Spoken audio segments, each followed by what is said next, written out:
I'm Cam. I'm Tyler. And I'm Aaron. We're three brothers who lead extraordinary lives.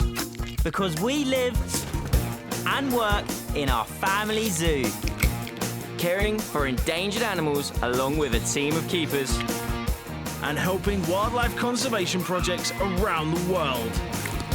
This is our amazing story.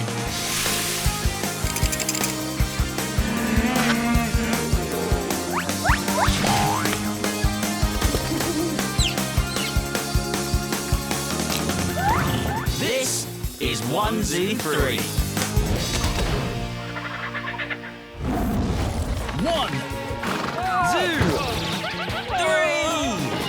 3. We're your superheroes. Ready for action. Oh, Grandad, didn't see you there. What do you think of our superhero powers? Well, to be fair, it wasn't great. But if you go and watch our animals, you'll learn so much about being a superhero. Let's get to it.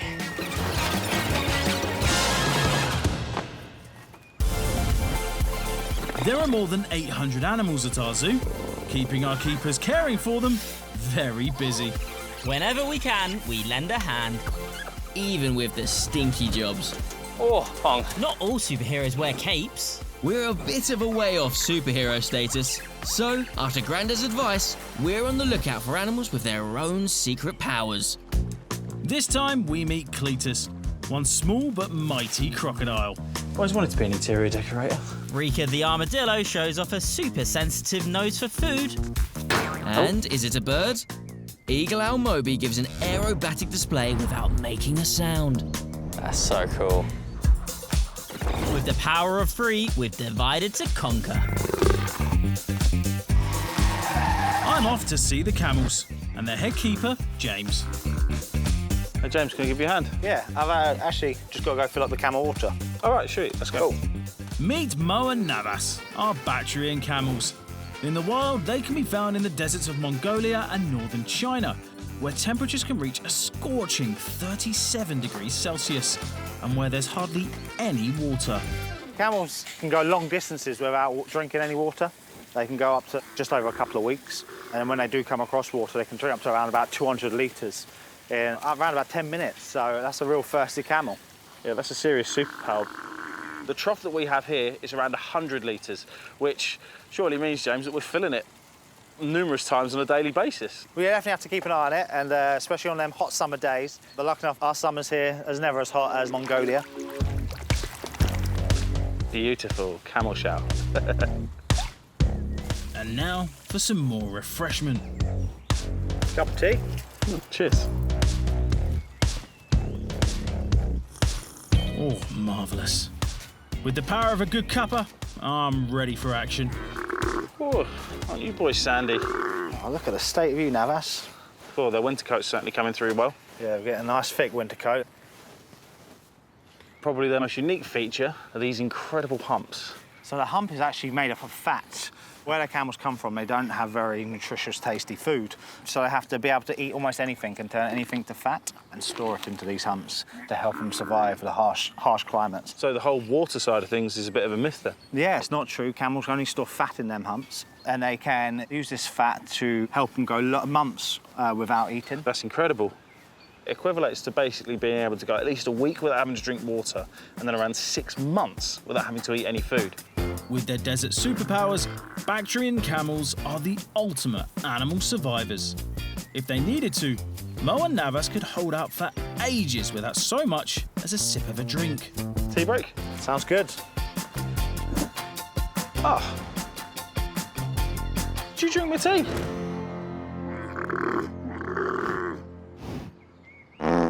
Right on cue. It must be poo o'clock, and I wonder what animal poo I'm being tested on today. Well, that's an interesting look at poo. Warning, don't play with poo. I'm an expert, so don't try this at home. So, can you guess whose poo? The candidates are all herbivores, which means they all like to eat plants. We have 3 possible candidates.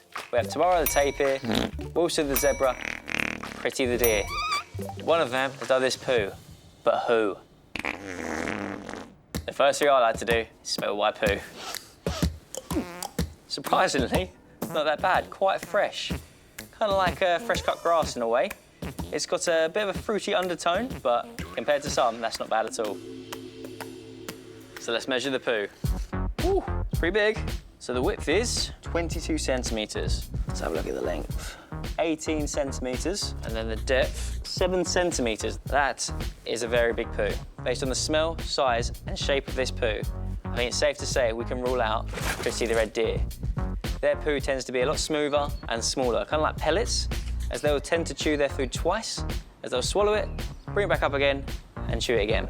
Now that leaves Tamara the tapir and Wilson the zebra. Now let's get in and take a closer look.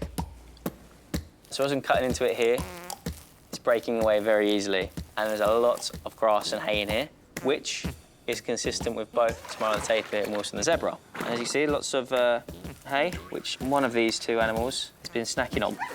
Is it you, Wilson? Oh, so it didn't smell too bad. When you open it up, it does start to smell. Ooh.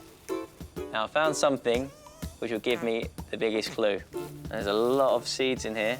Now, tapirs are known as the giver of life and the growers of the forest itself. That is because their digestive system doesn't break down the seeds and it passes straight through as they can regrow forests from their poop. Now that is some superpower. I think it's safe to say we can rule out Wilson the zebra, as it's the tapirs that will be eating fruit. Tamara the tapir, did you do the poo? Course she did. That's some super pooper powered scientific skill, Tyler. Come on, get in. That is perfect.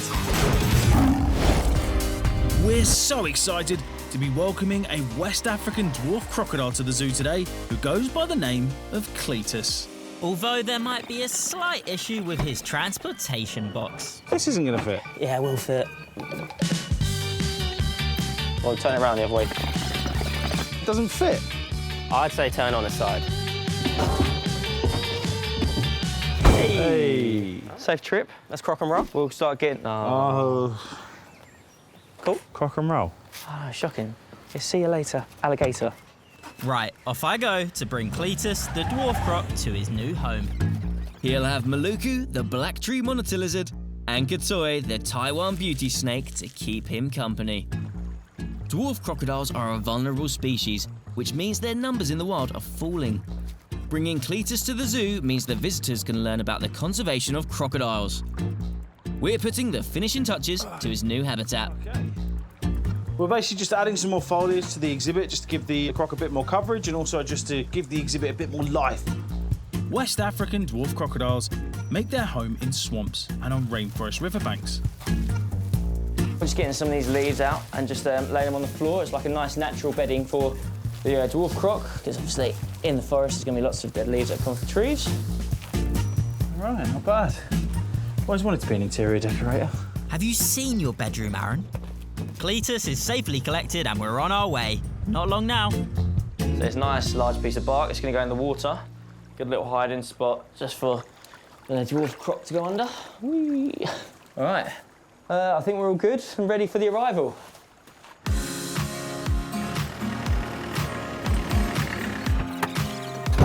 Returned safely home with our new African dwarf crocodile. So now it's a case of getting him out and into his new home.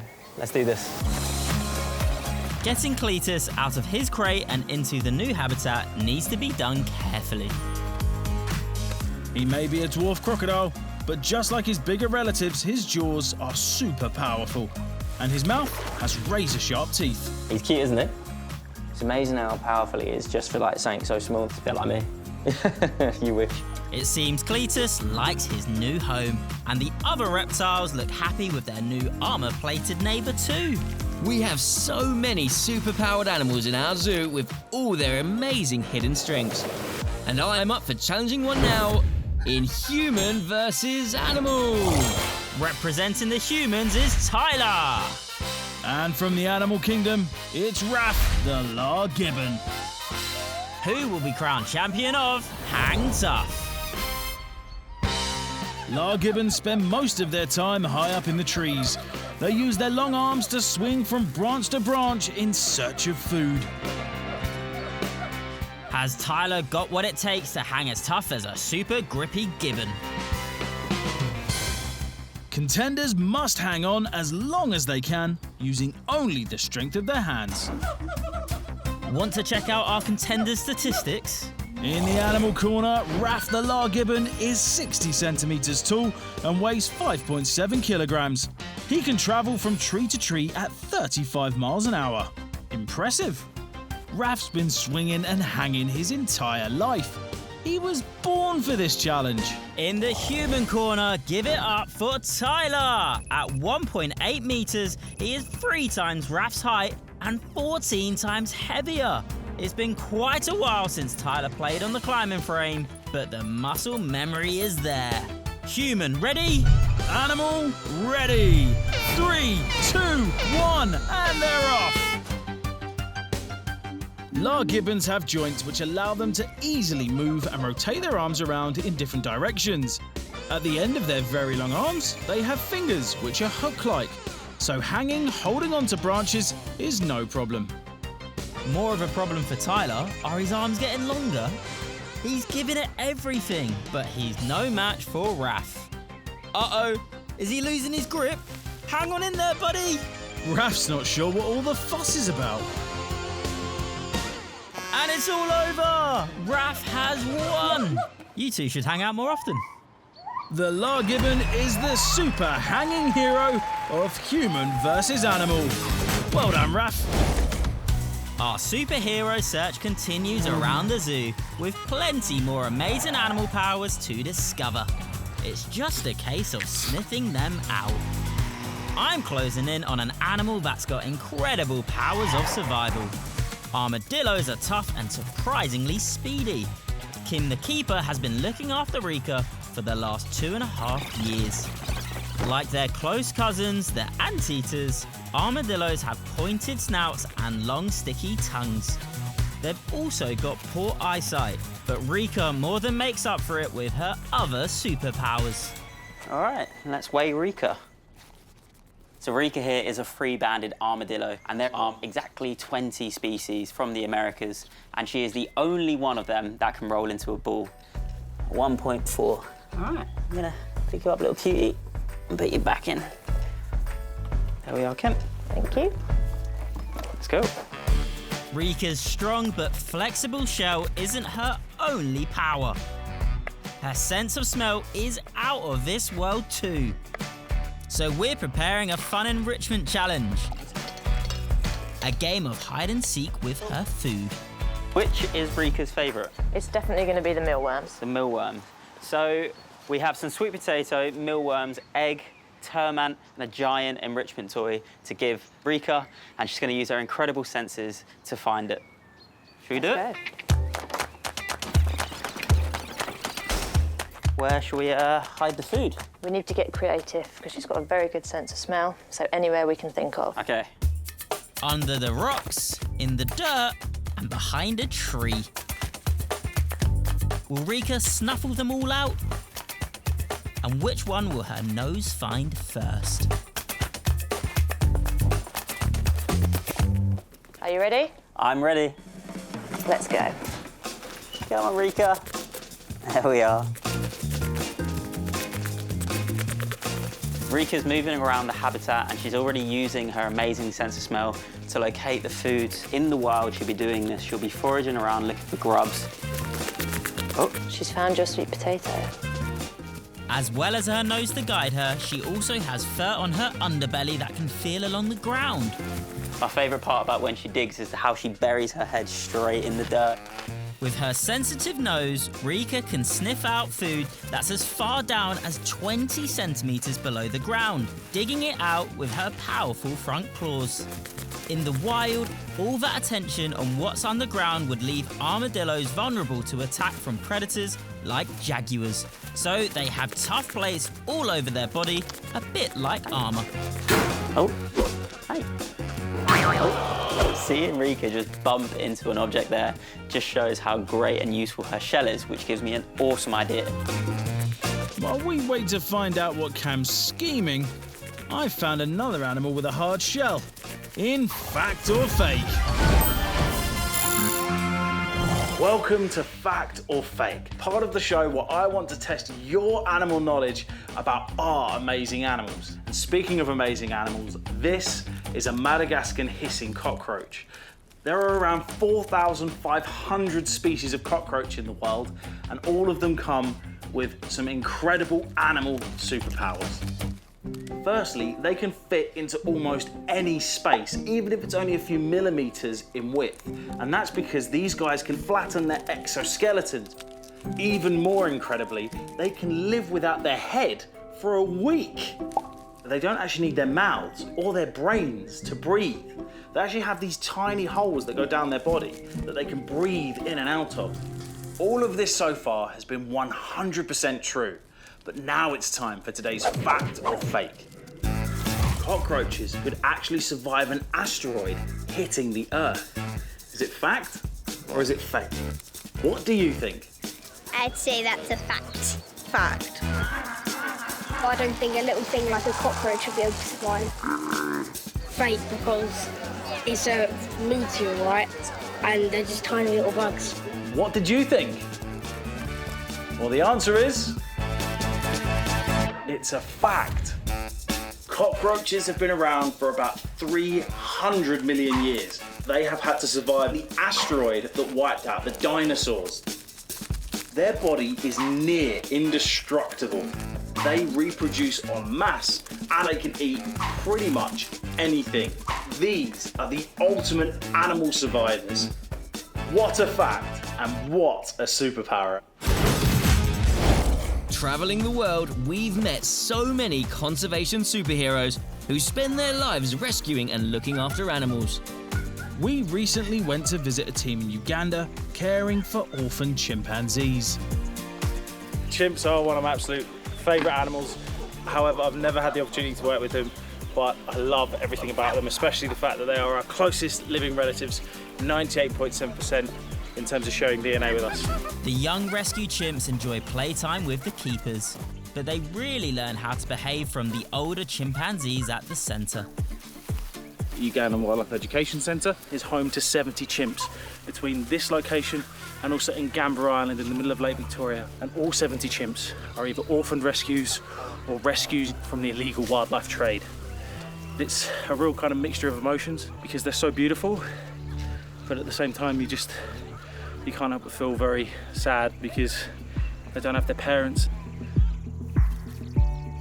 Everything the young chimpanzees need to grow up into strong and healthy adults is here. The local rangers are experts in making toys that keep the chimps active and interested. We're helping set up some fun for the chimpanzees, hiding peanuts inside a bamboo cane. Just the sort of thing we do for the primates at the S02E03 Zoo.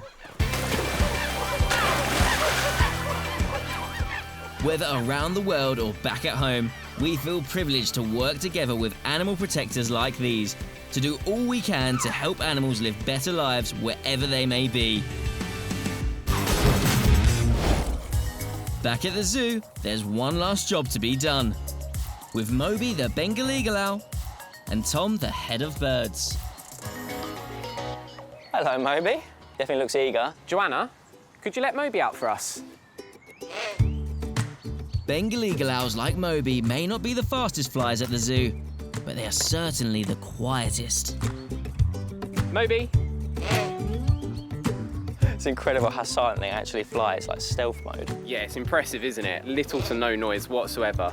And it's all because they have gaps on the edges of their feathers, a bit like a comb. So when they flap, they just brush through the air rather than slapping for it and create no noise whatsoever. That's so cool. That's an incredible superpower. Imagine being a little mouse, you'd never hear that coming.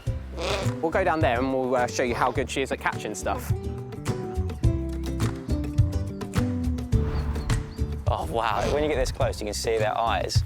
So that orange-coloured eye actually tells us that she is a dawn and dusk or sunset sunrise hunter. Essentially, the colour of the eyes allows different types of lighting at different times of day. If they were to have yellow-coloured eyes, they would be up during the daytime. If they have brown-coloured eyes, then they would be nocturnal and up at the night time. And that's an easy way to be able to tell what time of day an owl hunts. That's amazing. So orange daytime, brown at night time, and then green at dusk. That's pretty cool. So I'll show you how she can actually catch things with her talons now. So we'll do a nice big throw. Moby has an incredible superpower. That's so cool. She can flip completely upside down, meaning she never misses a meal. Oh, I've got an idea. How about I lay on the ground and see if I can hear her flying over my head? Moby. Moby. What's this? Ready? Whoa. That was a close shave. Just so silent, but definitely scared me a little bit, as I thought she was coming straight for me, but whew, luckily for me, straight for the food. So soft, fluffy feathers are the key to super silent flight. Yeah, Grandad was right when he was saying about the superpowers animals have, because I've been with the camels and looking at their humps, learning about what?